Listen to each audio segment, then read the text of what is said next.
Good morning students.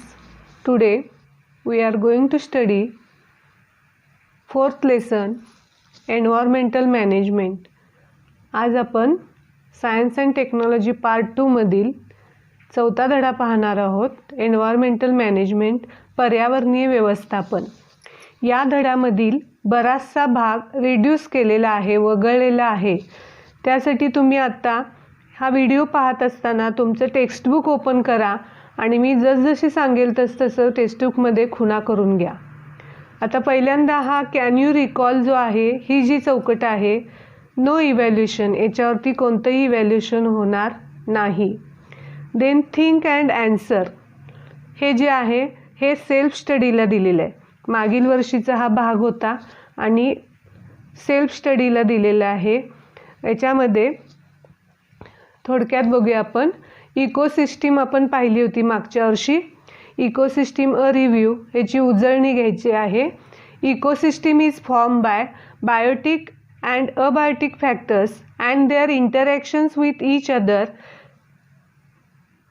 परिसंस्था जी आहे, ही परिसंस्था जैविक आणि अजैविक घटक यांच्यामध्ये आंतरक्रिया होऊन ही परिसंस्था तयार होत असते. Each factors plays very important role in the ecosystem. या परिसंस्थेमध्ये प्रत्येकाचा रोल जो आहे हा अतिशय महत्त्वाचा असतो. आता या परिसंस्थेमध्ये आपण फूड चेन पाहिल्या होत्या. इथे एक एक्झाम्पल आहे फूड चेनचं. या फूड चेनमध्ये प्रोड्युसर्स कोण आहेत, तर प्लांट्स जे आहेत प्रोड्युसर्स आहेत.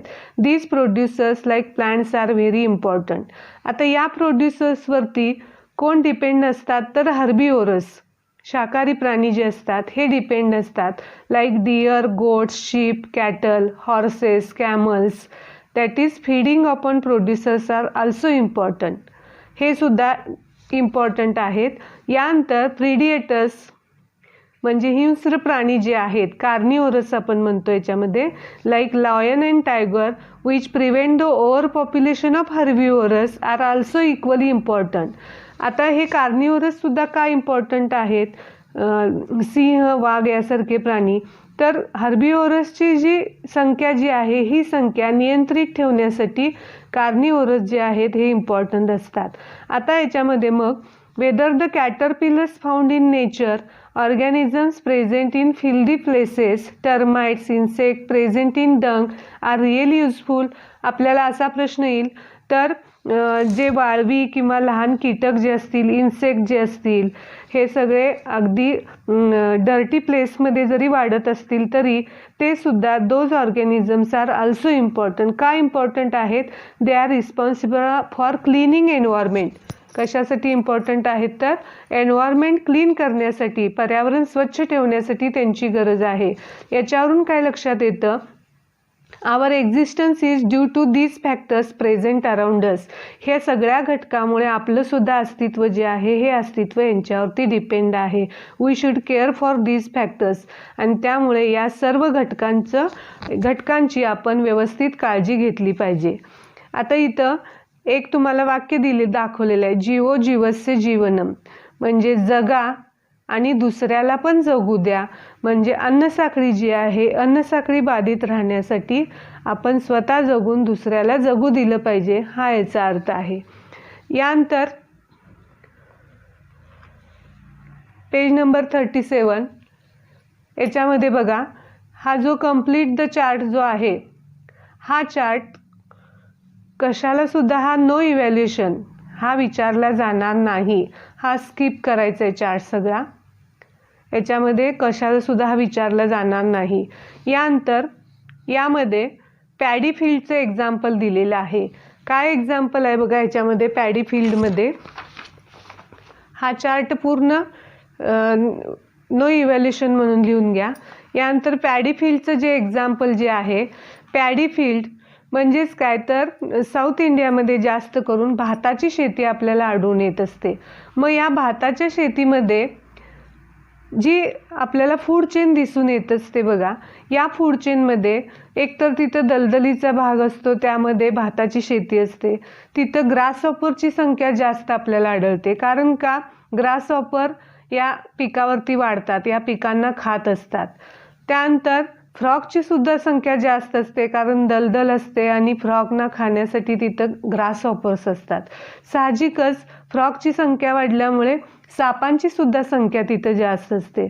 म्हणजे या अन्नसाखळीमध्ये पॅडीफिल्ड, ग्रासहॉपर, फ्रॉग आणि स्नेक्स हे एकमेकावरती डिपेंड असतात.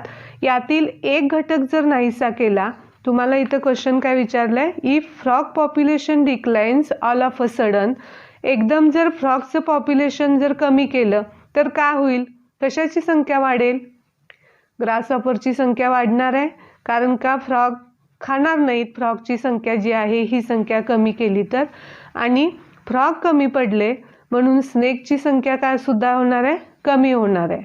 ग्रासहॉपरची संख्या वाढणार आहे आणि स्नेकची संख्या काय होणार आहे, इथं कमी होणार आहे याच्यामध्ये. देन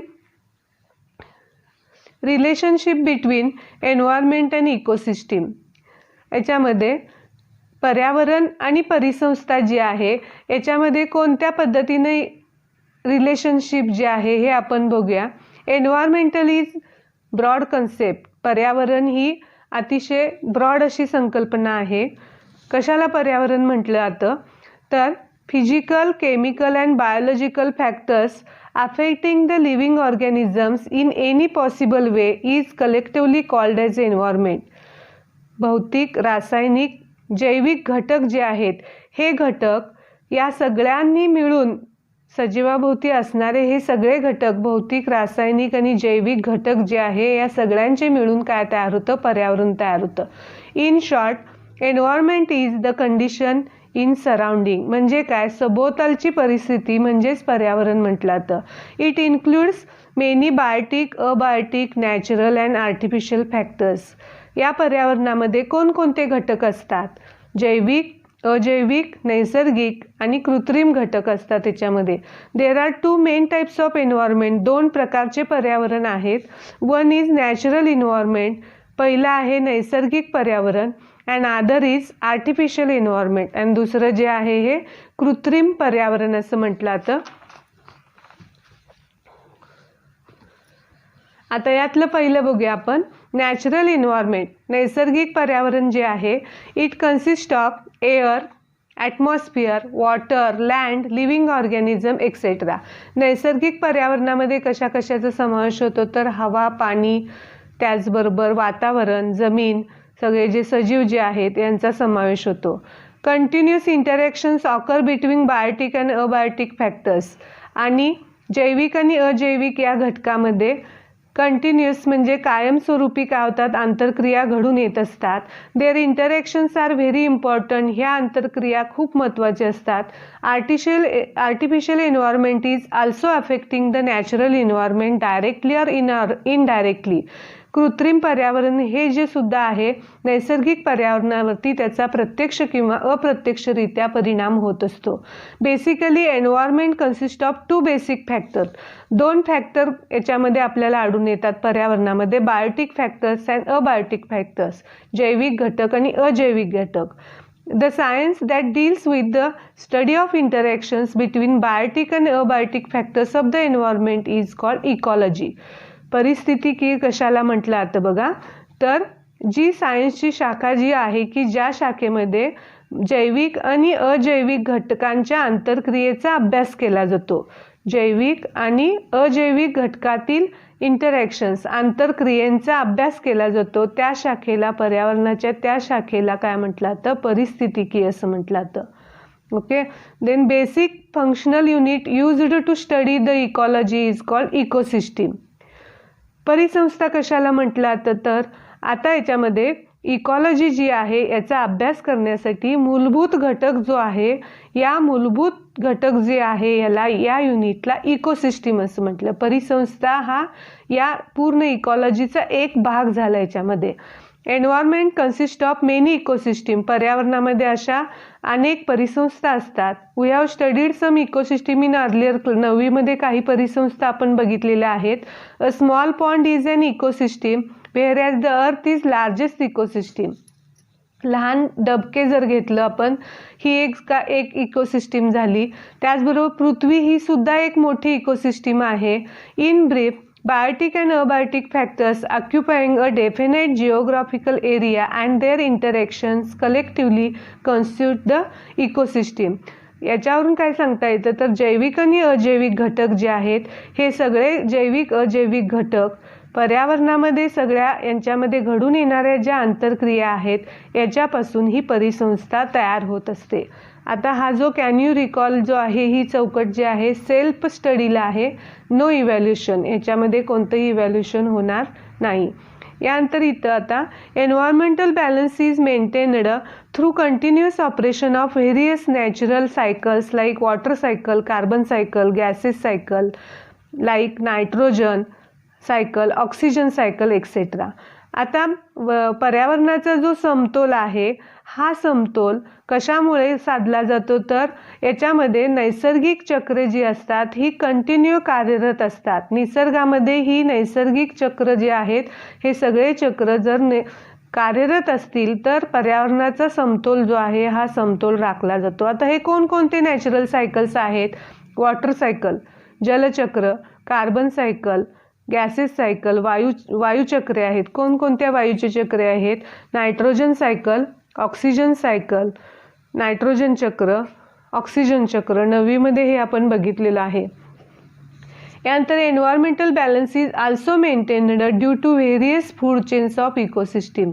पर्यावरणाचा समतोल जो आहे हा सुद्धा कशामुळे तर अनेक अन्नसाखळ्या ज्या आहेत या अन्नसाखळ्यामुळे हा समतोल साधला जातो.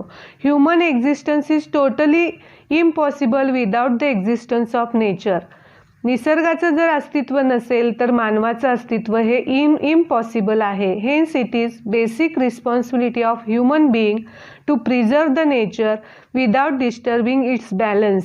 आणि त्यामुळे मानवाचं मुख्य कर्तव्य काय जबाबदारी आहे तर कोणताही नैसर्गिक बॅलन्स जो आहे हा समतोल जो आहे हा ढळू न देणे आणि हा समतोल आहे असा जतन करून ठेवणे हे याची पूर्ण रिस्पॉन्सिबिलिटी आहे मानवाची.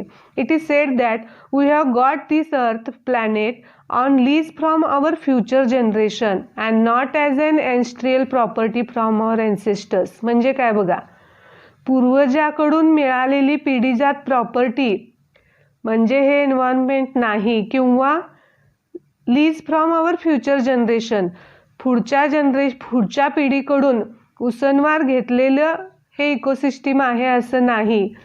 तर we should not forgot to conserve it from our selfs and for future generation. म्हणजे आपल्याला मागील पिढीकडून सुद्धा हे मिळालेलं नाही आणि पुढच्या पिढीनं सुद्धा आपल्याला हे इकोसिस्टीम चालवण्यासाठी उसनवार दिलेलं नाही आहे. आणि त्यामुळे आपण हे विसरून चालणार नाही की या पर्यावरणाचं जतन चांगल्या पद्धतीनं केलं पाहिजे आणि फ्युचर जनरेशनसाठी ते उपयुक्त ठेवलं पाहिजे याच्यामध्ये.